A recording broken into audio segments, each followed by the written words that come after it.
নমস্কার বন্ধুরা, মায়ের এসেলে আপনাদের সবাইকে স্বাগত। আশা করি আপনারা সকলেই ভালো আছেন। আমি আজকে আপনাদের লাউ চিংড়ি করা দেখাবো। আমি কিভাবে করি সেইটা আপনাদের দেখাবো। আমি লাউটাকে সরু সরু করে কেটে নিয়েছি। একটা আলু, বড় সাইজের একটা আলু কিউব করে কেটেছি। খানিকটা মটরশুঁটি নিয়েছি, আর ছোট চিংড়ি মাছ ছাড়িয়ে পরিষ্কার করে নিয়েছি, আর একটা পেঁয়াজ কেটেছি কুচি করে। কড়াই একটু তেল দিলাম, 2 চামচ মতো, একটা লঙ্কা, 2টো তেজপাতা আর একটু সাদা জিরে ফোড়ন দেব আমি।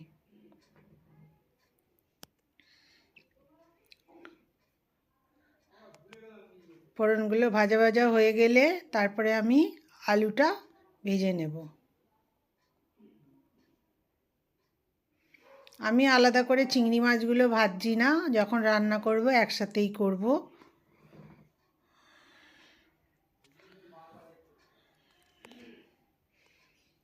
আমি প্রথমেই আলুগুলো দিয়ে দিলাম। আলুগুলো একটু লাল লাল করে ভাজা হলে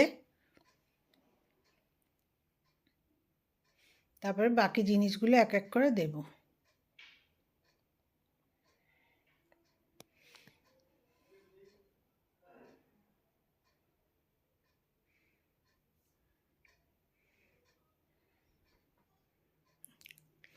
পেঁয়াজটাও দিয়ে দিলাম।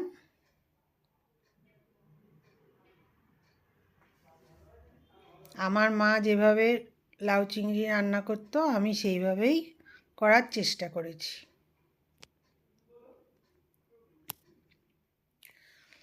এবার আলু আর পেঁয়াজটা বেশ লাল লাল ভাজা হয়ে গেছে, ওইগুলো একটু সাইডে সরিয়ে দেবো।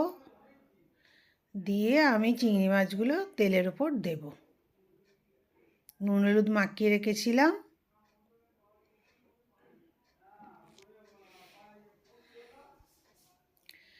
চিংড়ি মাছ তো খুব কড়া করে ভাজার দরকার পড়ে না, তাই জন্য আলাদা করে আমি ভাজিনি।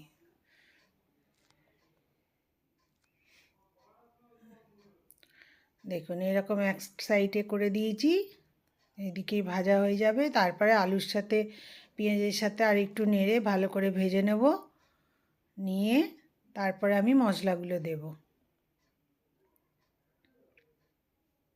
আপনারা কীরকম করে লাউ চিংড়ি করেন আমাকে প্লিজ জানাবেন কমেন্টে। আমি যেরমভাবে করি আপনাদের সেরম দেখাচ্ছি। এইরকম করে একদিন করে খেয়ে দেখবেন কেমন লাগে আপনাদের, সেটাও আমাকে কমেন্টে জানাবেন।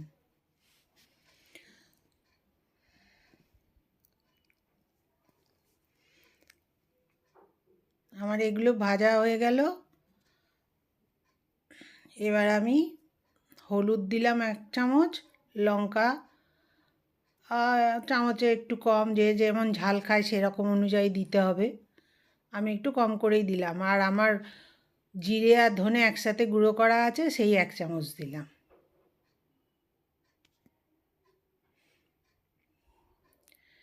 দিয়ে ভালো করে কষিয়ে নিয়ে তবে টমেটোটা দিচ্ছি। একটা টমেটো দিয়েছি, একটু বড় বড় করেই কেটে দিয়েছি। ও রান্না হতে হতে ওটা গলে যাবে। ভালো করে কষা হয়ে গেলে তারপরে আমি লাউটা দেব।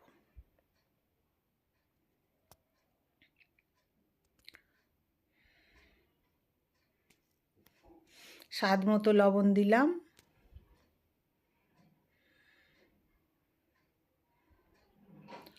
এবার লাউটা দিয়ে একটু ভালো করে কষিয়ে নেব। আর ওতে তো জল বেরিয়েই যাবে, মটরশুঁটি দিলাম। আলাদা করে লাউ চিংড়িতে তেমন জল দিতে লাগবে না, প্রয়োজন হলে তখন অল্প করে দিলেই হবে।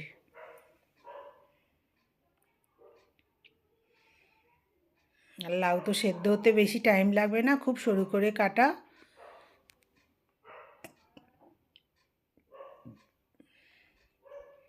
দেখুন কত জল বেরিয়ে গেছে।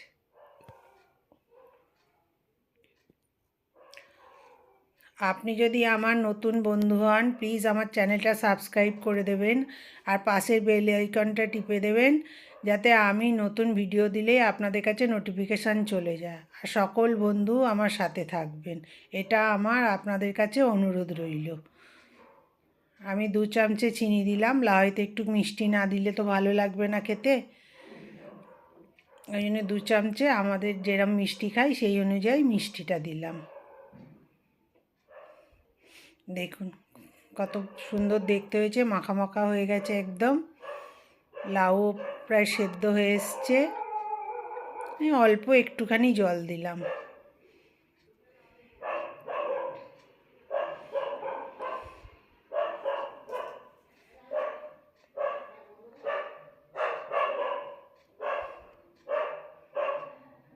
অল্প রসা রসা থাকবে, সেই অবস্থায় এটাকে নামিয়ে ফেলব।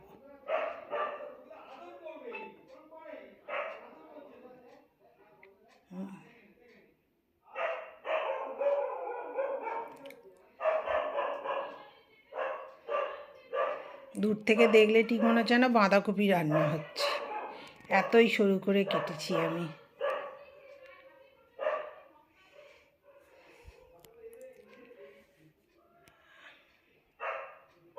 আমার রান্না আপনাদের কেমন লাগে? যদি ভালো লাগে তাহলে একটু লাইক শেয়ার কমেন্ট করবেন। আর আমি কীরমভাবে করলাম একদিন বাড়িতে করে খেয়ে আমাকে কমেন্টে জানাবেন যে আপনাদের কেমন লাগলো লাউ চিংড়ি। আমি একটু ভাজা মশলা দিলাম 1 চামচের মতো, দিয়ে আমার লাউ চিংড়ি হয়ে গেল। আমি গ্যাসটা অফ করে দিলাম, দিয়ে একটু চাপা দিলাম। 5 মিনিট পরে আমি খুলে আপনাদের দেখাচ্ছি আমার লাউ চিংড়ি কমপ্লিট।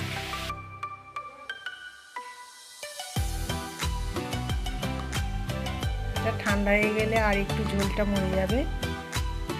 দেখুন, আমার ভিডিও দেখার জন্য আপনাদের সকলকে ধন্যবাদ। সকলে ভালো থাকবেন।